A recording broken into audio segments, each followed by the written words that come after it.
Super बाजार cooperative Kankavli Sindhudurg जिल्ह्यातील एकमेव वातानुकूलित सुपर बाजार. पत्ता सुपर बाजार Mumbai Goa highway SM high school समोर कणकवली. आपल्या अतूट विश्वासामुळेच आम्ही 25व्या वर्षात पदार्पण करतोय. सिंधुदुर्ग जिल्ह्यातील शेतकऱ्यांची चिंता वाढवणारी पण त्याच वेळी थोडा दिलासा देणारी एक मोठी बातमी समोर येते.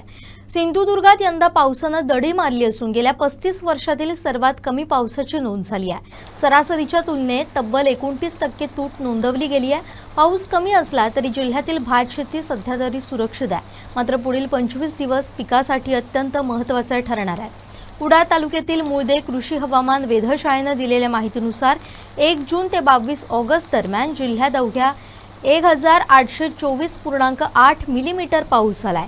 1991 सालापासूनचा विचार केल्यास ही आजवरची सर्वात मोठी तूट आहे. पावसाच्या उत्तरार्धातच ही घट कायम राहण्याची शक्यता आहे. देशभरात अल निनोचा फटका बसत असला तरी कोकणात अधूनमधून पडणाऱ्या सरींमुळे शेतीचं मोठं नुकसान टळलंय. एकूणच यंदाचा पाऊस कमी असला तरी योग्य नियोजन केल्यास शेतकरी चांगलं उत्पादन घेऊ शकतात. आता बळीराजाच्या नजरा आगामी 20 ते 25 दिवसांच्या पावसावर खेळल्या. आज जर आपण यंदाच्या पावसाचा जर विचार केला 22 पर्यंत सरासरी या विभागामध्ये कोकण विभागामध्ये जवळजवळ 1824 मिलीमीटर पाऊस पडलेला आहे.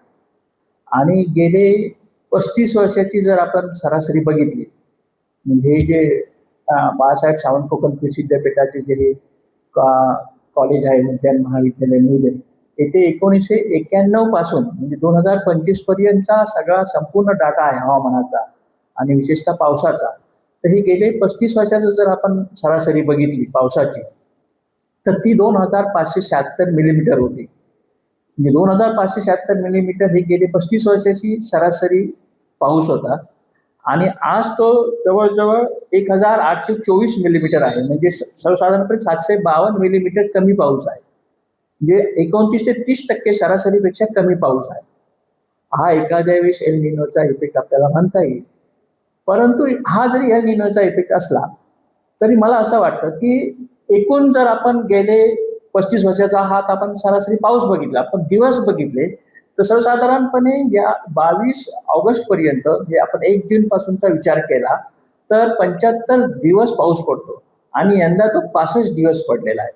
आपण पावसाचा दिवस कसा मोजतो तर सरासरी साधारणपणे 2.5 मिलीमीटर त्या दिवसाला पाऊस पडला म्हणजे तुझा पाऊस दिवस समजला जातो. तर त्यामुळे आज जरी 65 दिवस पाऊस पडला असला आणि 752 मिलीमीटर जरी कमी पडला असला तरी आपल्याला जे आज भाताची परिस्थिती दिसते ती सर्वसाधारणपणे चांगली आहे, समाधानकारक आहे. कारण पावसाचे दिवस आपल्याला मिळाले. जरी यंदा 15 ते 20 दिवस पाऊस उशिरा पडला असला तरी पण 65 दिवस पाऊस पडल्यामुळे आपल्याला भाताची उत्पादकता आहे, भाताचं जे आहे समाधानकारक आहे. परंतु आता यापुढे अशी अपेक्षा आहे की साधारणपणे आपल्याला अजून 20 ते 25 दिवस पावसाची आवश्यकता आहे. म्हणजे आणि ती सुद्धा सरासरी जर समान हप्त्यामध्ये पडली पाहिजे पाऊस. म्हणजे एका दिवशी जर आपल्याला 500 मिलीमीटर पडला तर उपयोग नाही. तर यापुढे साधारणपणे 20 ते 25 दिवस आपल्याला सरासरी रोज 25 ते 30 मिलीमीटर जरी पाऊस पडला तरी भाताची उत्पादकता आपल्याला चांगली आहे. भातामध्ये तसं घाबरण्याची कोकणातील गरज नाही. तो एक विषय आहे. आणि दुसरा विषय मला असं वाटतं की हा जो पाऊस आहे आपला सरासरी पाऊस किंवा काही ठिकाणी काही म्हणतात लोक इथे पडतो तिथे पडतो तर हे दरवर्षीच आहे. आपल्याला साधारणपणे जमिनीचा जसा एका मीटरला फरक दिसतो तसा 2-2 किलोमीटर 5-5 किलोमीटर पावसाचा फरक आपल्याला दिसतो. काही ठिकाणी पडतो काही ठिकाणी पडत नाही. परंतु याही परिस्थितीमध्ये भाताच्या शेतकऱ्यांनी घाबरून जायची गरज नाही असं मला वाटतं. कारण अजूनही जरी 20 ते 25 दिवस पाऊस पडेल आणि आजचा जो ओलावा आहे म्हणजे आता गणपतीच्या दरम्यान एक फुटवा सुरू होईल भाताचा तर त्या फुटव्याच्या दरम्यान जरी पाऊस मिळाला आपल्याला तरी आपला जी सरासरी भाताची उत्पादकता आहे तेवढी आपल्याला मिळेल अशी मला खात्री आहे. अल निनोचा यंदा बऱ्याच ठिकाणी प्रभाव आहे. परंतु मला तरी वाटतं की आपल्या कोकणामध्ये तेवढासा फरक पडलेला नाहीये. कारण पावसाचं जरी आपण म्हटलं तरी मी मगाशी म्हटल्याप्रमाणे फक्त 10 दिवसच आपल्याला कमी पाऊस भेटलेला आहे. आणि सरासरीपेक्षा 70 दिवस जरी 10 दिवस जरी कमी भेटला असला तरी सरासरी उत्पादकतेला ते चांगला पाऊस आहे.